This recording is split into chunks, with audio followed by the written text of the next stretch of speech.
Hey everybody, I decided to do a video finally. It's been a while, it's been a few weeks, so I posted something. I just haven't had the motivation lately. I know it's kind of ridiculous if I was ever to do this, like more professionally. Could use that as an excuse, but yeah, I also picked up a whole bunch of stuff recently. I couldn't make up my mind of what I wanted to cover next, so I decided to do the Mezcotoys, the 1/12 scale Ultraman figure. Um, I know I'm definitely behind on this. Um, Came out a couple of years ago, I think. Was it 2022? I think it came out, or 23. It came out. I came across this at Harrison's Comics in Salem, Mass. I had just had gotten a bonus at my work. I was behind on bills because I was unemployed for so long, so I caught up on that part. And I decided to spoil myself and made a trip to Harrison Comics. That's where I got the She-Hulk figure. Was that trip? And this is the other purchase I made. Again, the Mezco 1/12 collective Ultraman figure, which I'll just say right now is fucking amazing. Um, it's probably the best Ultraman figure I think that's out there right now in the market. Honestly, I would love to see Mezco do more Ultraman figures. I was just blown away by this. It was kind of like a blind purchase, more or less. Um, I think I might have seen videos on it before, like way in the past, people reviewing it, like prior to me getting it, or it was just something like I kind of knew they had out there, but just kind of forgot. So yeah, I got excited when I saw this on the shelf, and I was thinking, yeah, I mean, I definitely wanted to pick it up. And like I said, again, I would love it if Mezco did more Ultraman. And of course, as the background's falling, I would love it if Ultraman, if Mezco did more Ultraman figures. On the back is a photos of everything it comes with. You got the VTOL jet. You have the Spacium beam effect, the slasher, whatever. Whatever the spiral thing is, the lasers come out the eyes. You get the flight stand. You got the hand, the Ultraman figure himself. You also have the Brothers Mantle cape and 5 breakaway buildings. Um, yeah, so that's the packaging basically. I mean, you got the images of Ultraman on the side.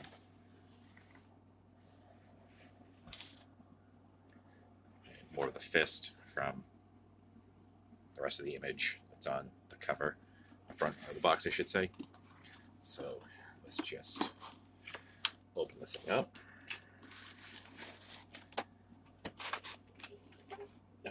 Put this aside, and we'll take a look at the figure.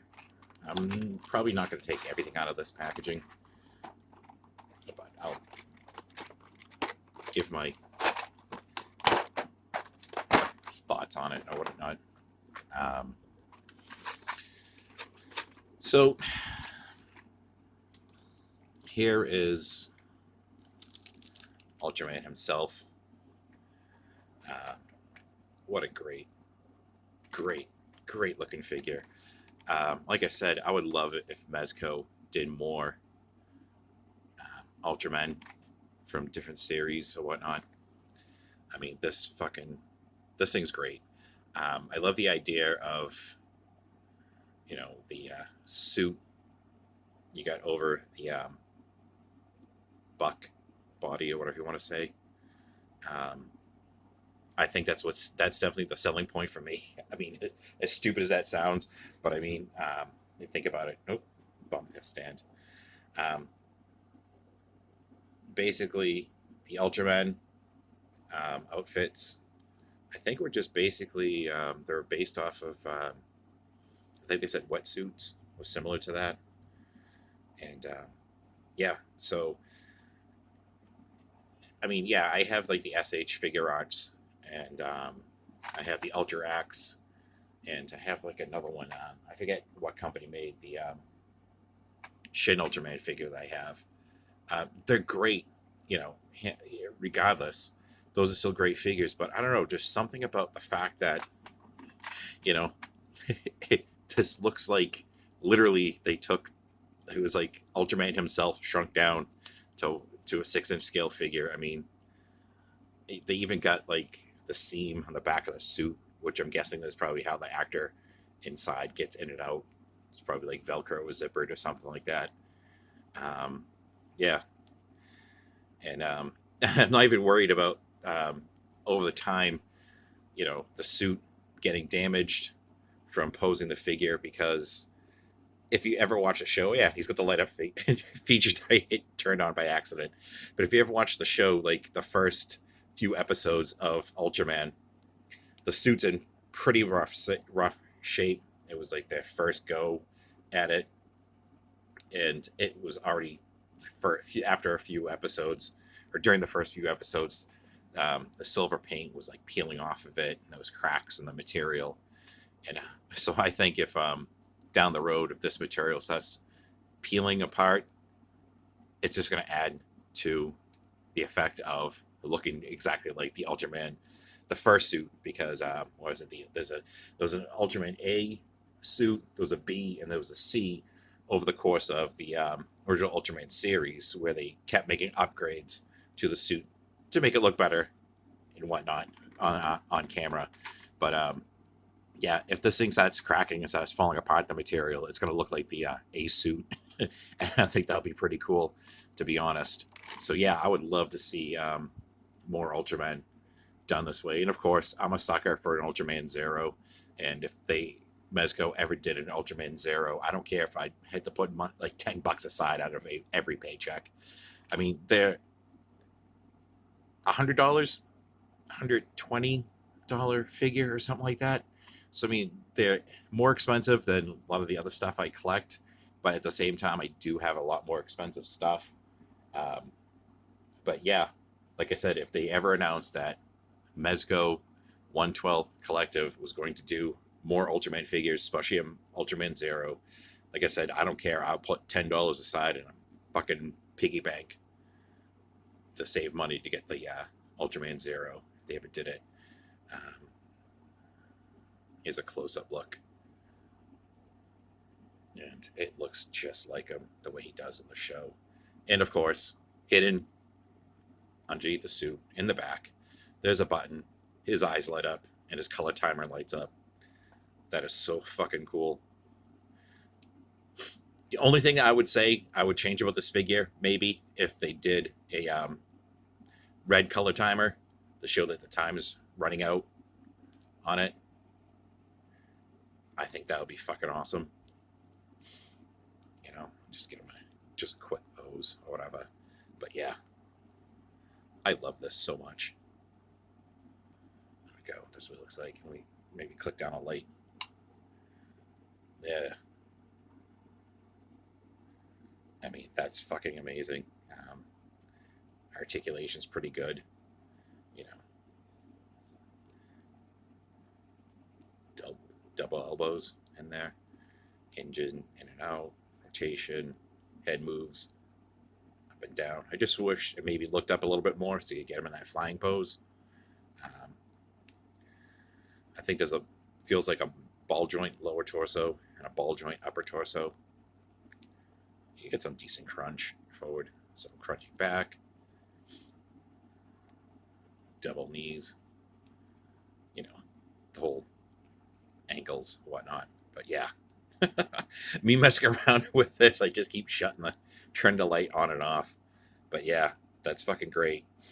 And yeah, you head pops apart, the front part of the mask, helmet, or whatever you want to say. And right in there is the batteries that do come with it.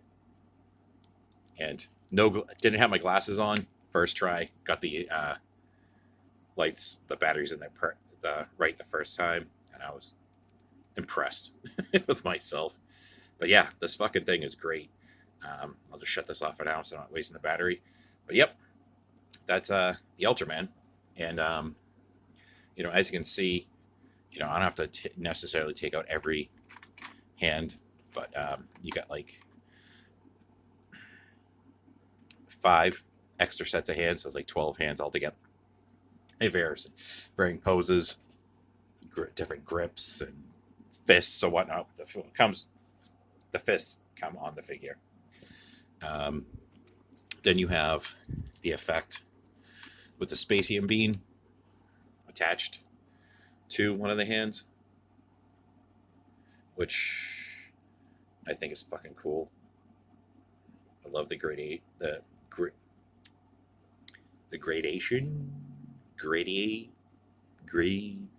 the color fading from blue to clear, whatever. I think that looks fucking great. Yeah, I want to at some point set him up on a shelf, but at the same time, I kind of just want to keep him in the box and just take him out when I want to mess around with them. Here's the slash effect piece. That's pretty cool. The photo, I think there's in the instructions, have him. He's got like 2 hands like this, and basically the photo is him pressed, holding the slash effect in between the 2 hands. But yet, that's not how he uses the slash effect in the show. In the show, he has it come off of the one hand. He kind of does like a chop, and the thing shoots off, and it's only one hand. So I think the reason why they have the photo on the instructions with the 2 hands is because it's probably the only way to hold it correctly. Crack with the correct hands, you probably have to sandwich it between the 2 chopping hands instead of just the one to fly out. But whatever. The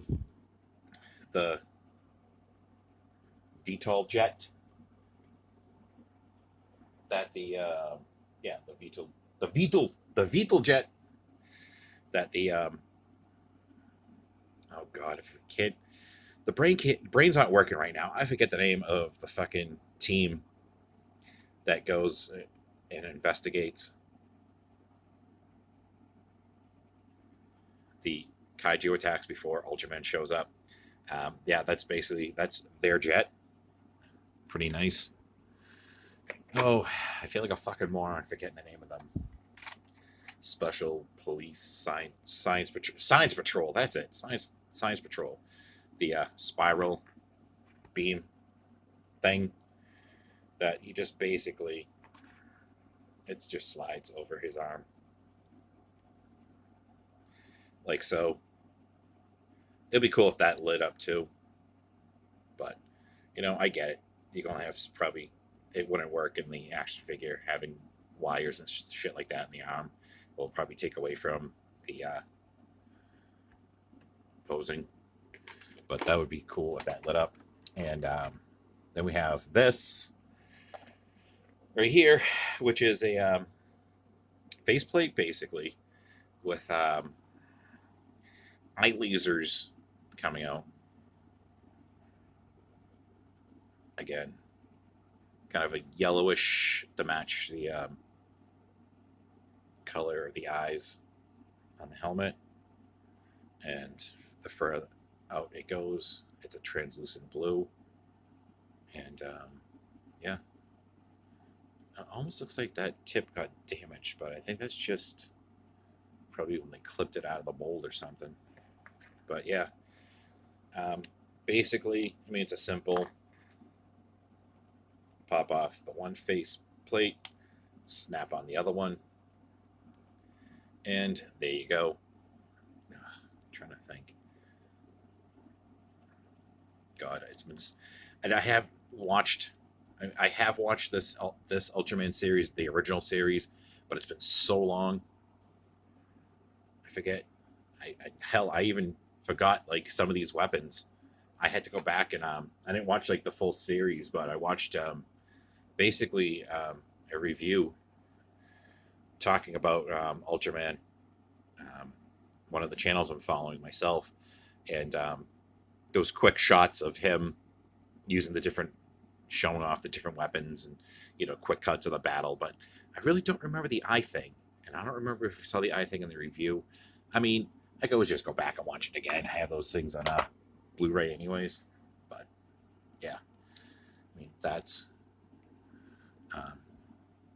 again, such a fucking cool figure. And then I'll just cover this back up, because knowing my clumsy ass, if I try to separate these two pieces, everything on the top tray will flying, and then you have another tray underneath, which consists of, oh yeah, you had the batteries tucked away in these little plastic. I think there was another, I don't know, there might have been another part here that might have just covered the batteries, or maybe they just, the batteries were on that, taped down or something. I don't know. I forget how it came in. Then you have the little buildings, which I think is a great effect for like photography. And they do split apart for damage. You got 5 of those. I'm not going to take all of them out. Oops, I went the other way. But I'll take a couple of them out because they're all... Oh, fuck. Oh, gee, Brian. Why don't you put them back the way they're supposed to go? No, I just gave away my real name is Brian, not Eddie. There's another building. Oh, so fucking clumsy right now. Now, not only did I almost knock down the back wall, but I just knocked around the fucking boards that are on my desk right now. Everything's sitting on. And then you have the brother's mantle, or whatever it's called, cloak, robe. Not from the original series. I don't think there was, obviously it was the first Ultraman he wouldn't have. Brothers weren't introduced in the first series, but Ultra Brothers were introduced in later shows. And it's a nice, like shiny, I don't know what kind of material to call this, with a, like a, more of a matted gray inside of it. And it's got wires. There's a wire that runs around the base of it. There's wires going up, each side of the opening here. It's a bit twisted, but well, yeah, because I had this on before and I was trying to mess around with it. But someone said, oh yeah, I think there's a wire in the collar. Yeah, because I saw someone else talk about this, and he mentioned something about the wire in the collar. Couldn't remember myself. And it's just a very simple. You could just slide it over him.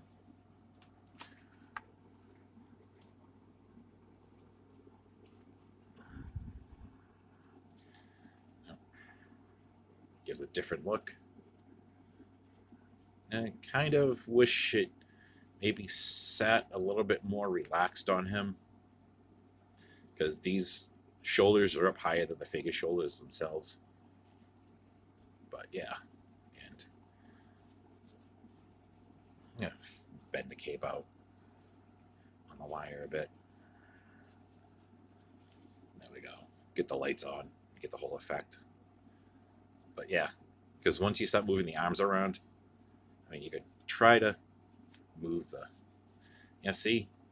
When you try to shift things around, it doesn't sit like the way I wanted to, but whatever. But yeah, there he is with his... cape. God, I gotta get the fucking box out again. Oh, what's it called? The Brothers Mantle Cape. Don. I think that was introduced. Again, don't remember exactly when this was introduced. The Brothers Mantle Cape. It was another series of Ultraman, or it was an Ultraman movie of some sort that they brought in the mantle capes. I've only seen, oh god, I couldn't even tell you how many Ultraman series I've watched. I know I've watched obviously the original series, Ultraman Genga, Ultraman Geed or Geed, however it's pronounced. Then of course, you got the Mega Monster, Ultra Universe Mega Monster Battle TV series or whatever, and the Mega Monster Battle movie. the introduction of Belial and Ultraman Zero, and yeah, those are the only full series I've actually watched. There's so many of them out there. I got to really catch up. Um, I just don't know which one next I want to check out. There is an Ultraman next. Speaking of, the Ultraman Next movie, and then there was Ultraman Nexus immediately afterwards. Um, then there's oh god, there's lots of them. I just don't know which one to go into next, which series to watch. Here's the base for the flight stand, again with that same image. An infamous. There was always a segment cut in the film or in the series where the main character would change into Ultraman, and then you had this this model of Ultraman in this pose that they're like he's flying towards the screen, exaggerated proportions. There's the stand that you just plug into the base and moves different points, twist it, rotate it, and all this other stuff. This opens up, of course, around his waist for flight poses. Yeah, I mean, this thing is fucking loaded to the T. It's definitely worth the price. I think I spent, I want to say, I think it was $130. I got it at the comic book store, which is not much more than what it actually was. I think when it came out on the market, it was like 110. Somebody was saying, or 100. Yeah, probably about 100, 110 around that. So it wasn't that much more by the time I picked it up. I definitely think he is well worth the price tag, and if you're an Ultraman fan, definitely, I think is a must in your collection if you already don't have it. I highly recommend it. If you, like I said, if you are an Ultraman fan, this is something you have to have in your collection. I'll have to say this again, beats out all the other companies. This is the greatest 6-inch Ultraman on the market right now. And yeah, well, that's all I'm basically going to say about that. Yeah, I just wanted to put a video out. I know it's been a couple of weeks. It's really hard lately for me to get motivated to do stuff. Depression's been kicking in, so it's really been affecting me, especially this weekend. But I think I just kind of like force myself to get something out there now. I mean, look, even there's wrinkles now on the suit from me moving around, so it's starting to look. It's slowly getting there. It's going to look like the Ultraman A suit. Anyways, that's my video. That's my review of the Mezco 112 Collectives Ultraman figure. Video's over. Now get the fuck out of here.